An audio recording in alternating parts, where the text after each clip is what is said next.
everyone, it's Laura. Welcome back.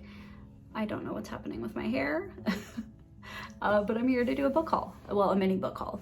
In the past few months, I've gotten quite a few books and book-related things that I wanted to share with you.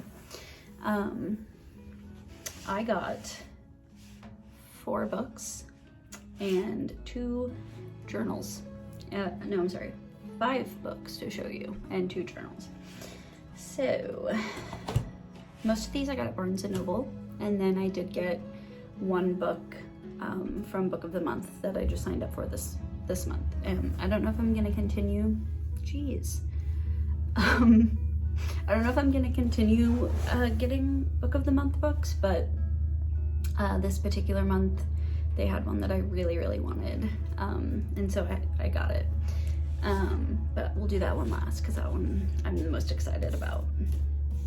So first of all, I'll show you these journals that I got. So I got this one. I love this. The cover is so cute. It says Bibliophile Reader's Journal. This is the back. Got this at Barnes & Noble. And I love this. The only Harry Potter that's on here is Prisoner of Azkaban, which is my favorite one. So that probably doesn't matter to anybody else, but I thought it was cool. But it has, most of the pages are like this, where you put the book title, the author, the plot, notes, trying to read backwards, plot, character, quotes, other books to read by this author. And then this is really neat. It has date started, date ended, and what you rate it. This is going to be so helpful for me because as of right now, I just kind of write. I like make a note on my phone, which is fine. And then I mark it in Goodreads, but I don't really have anything that's super organized like this. And so now I do, and it's gonna help me. And then I think at the back, there's some like inspiration and ideas that you can write down. And then in the very back, there's also reading recommendations for like fantasy, memoirs, pretty much every genre that you could think of. It has recommendations for that genre if that's what you like to read. So I love it. And then it also has like a bunch of cool pictures inside. And even though they're kind of cartoonish, they still match what the real spines look like on the real books, which is really cool. Secondly, this one is not organized like that. It's literally just paper to write in. But I had to get this. This was also at Barnes & Noble, but I had to get this because it says Book Nerd. And it has rainbows everywhere. Oh, look at that heart. That's so cute. And it's out of print as well. So I have been writing, I started this in January, and I've been writing all the books I've read and like basically what this other journal has, but I've just been writing it in on my own because I didn't have that one before. So I'm just kind of writing in my own notes. And then I want to start my other journal on like at the beginning of a month. So I'm going to start it, and there aren't that many pages. So I'm going to start it in March. And especially if I keep reading the way I have been so far. I've read 14 books so far for February, and it's like there's still like 10 days left, and I'll definitely get a few more books done by the end of the month. So yeah, if I'm gonna keep reading like 15 to 20 books a month, granted some of them have been like short stories, which is easier, but either way, yeah, I might need to buy a second one of those if I keep reading so much.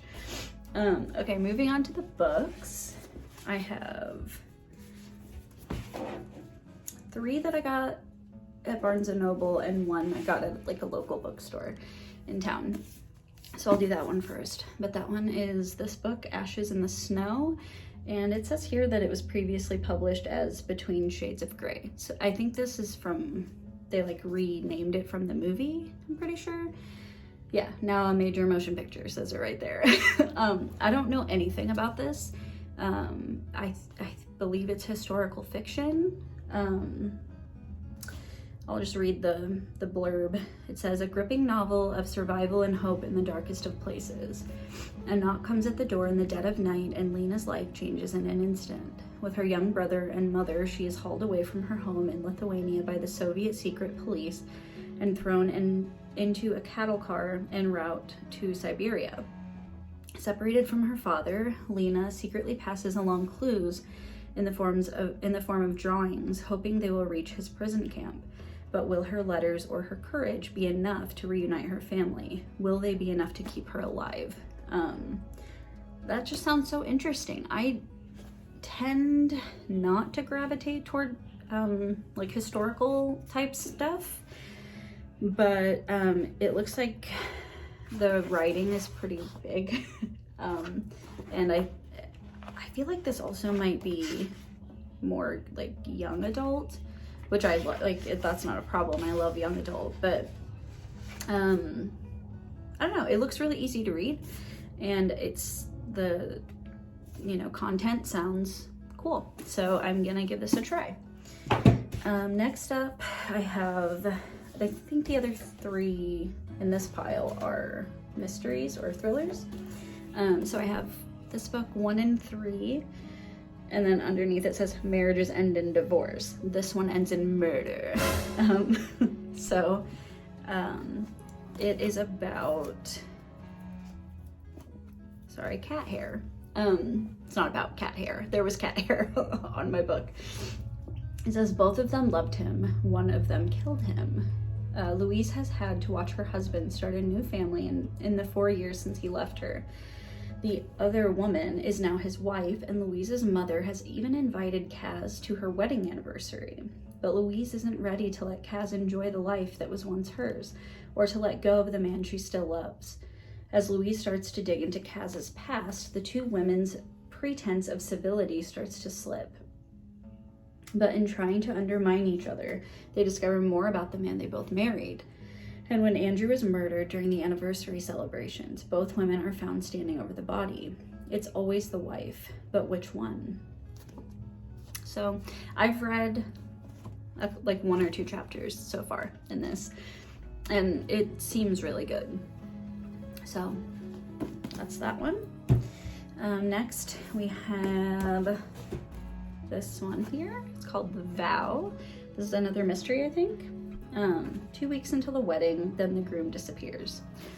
I feel like I always pick books where a husband dies or goes missing or like some spousal murder or something. I don't know what that says about me, but I mean, honestly, I just pick up mysteries of any kind, so that's my genre of choice, is mystery thriller. So, you should never break a promise. 2 weeks before her wedding, a stranger stops Amy in the street and warns her that she's in danger. That night, Matt, her fiancé, doesn't come home. Desperate, Amy calls the police, but when Matt fails to emerge, she's forced to call off her wedding day. As the mystery surrounding Matt's disappearance grows, Amy's daughter, Jess, begins to form suspicions of her own. Why has her mother always been so secretive about Matt's past? Why has Amy promised never to leave their house? And when a second woman reports Matt missing, will anyone be able to piece together the truth? So, sounds like secret second life situation. I don't know, sounds pretty interesting. And then I also got this book here, The Eighth Detective. I think this one's more like a classic mystery. Well, it says it's a thriller, but it says there are rules for murder mysteries. There must be a victim, a suspect, a detective. Grant McAllister, an author of crime fiction and a professor of mathematics, once sat down and worked out all the rules of murder, publishing 7 perfect detective stories to demonstrate. But that was 30 years ago. Now he's living a life of seclusion on a quiet Mediterranean island until Julia Hart, a sharp, ambitious editor, knocks on his door. His early work is being republished, and together the two of them must revisit those old stories. An author hiding from his past and an editor keen to understand it. But as she reads the stories, Julia is unsettled to realize that there are parts that don't make sense. Intricate clues that seem to reference a real murder, one that's remained unsolved for 30 years. If Julia wants answers, she must triumph in a battle of wits with a dangerously clever adversary. Alex Pavesi's The Eighth Detective is a love letter to classic detective stories with a modern twist, where nothing is as it seems, and proof that the best mysteries break all the rules. This reminds me of Magpie Murders. I read that book a few years ago, and it's kind of the same feel where like the story's about a mystery, but there's like a second mystery within that's being told like as a story, but I'm great at explaining. It's basically like there's a book in the story that has a mystery, but then there's also the mystery like going on outside of the book. Story within a story type thing. Also, Alex Pavesi wrote this, and I forgot to tell you all of the other authors. So The Vow was Debbie Howells. 1 and 3 is Tess Stimson. And Ashes in the Snow is Ruta. I should really have looked these names up before I started filming. Ruta Sepetis.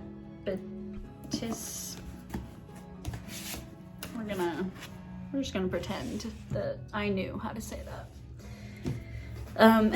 And then the final book I got from Book of the Month.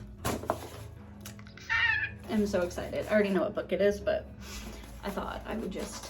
Also, it's kind of janky, and like the box came like partially opened, which is kind of sad, but I'll just open it now completely. So the book I got that I picked is, I love the cover, The Golden Couple by Sarah Pekkanen and Greer Hendricks. I got this book because it's been on my radar since like last year.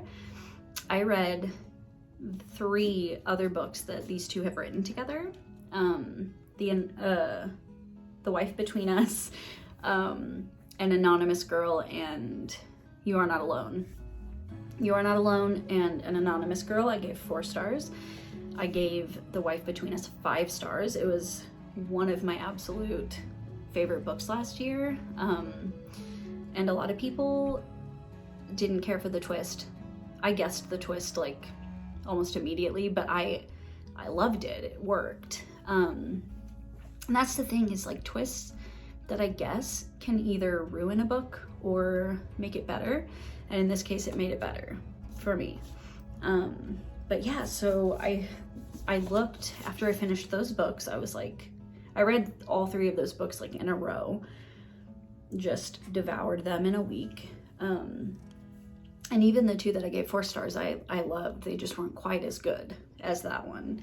But after I finished those, I wanted more from them. So they have an Audible original audiobook that I think is, you can't get it anywhere else. So I haven't listened to that, but I think this is the only other book by them, but it hadn't come out when I actually don't even know if it technically has come out now. I think it doesn't technically release till March, but it was listed as a Book of the Month option, and I had to have it. So it says, wealthy Washington suburbanites Marissa and Matthew Bishop seem to have it all until Marissa is unfaithful. Beneath their veneer of perfection is a relationship driven by work and a lack of intimacy. Marissa wants to repair things for the sake of their 8-year-old son and because she loves her husband. Enter Avery Chambers. Avery is a therapist who lost her professional license. Still, it doesn't stop her from counseling those in crisis, though they have to adhere to her unorthodox methods, and the Bishops are desperate. When they glide through Avery's door and Marissa reveals her infidelity, All 3 are set on a collision course because the biggest secrets in the room are still hidden, and it's no longer simply a marriage that's in danger. The golden couple. Perfection is deceiving. I am so hyped for this book. It looks like it's told through Marissa's point of view and Avery's point of view. So, and that's how most, like every other book of theirs is also told, like dual perspectives or multiple perspectives. And I love it. I'm here for it. Let's see if anything else came in this box. Okay. Okay, so just like a little pamphlet. Neat. So yeah, I don't know, like I said, I don't know if I'm going to continue Book of the Month. I'll just have to see if March's selection looks good. I think it's like 5 that you can choose from a month, and you just pick the one you want, and then you can add on other ones. But yeah, so that's everything. Hope you enjoyed, and yeah, I will see you all soon. Have a good night.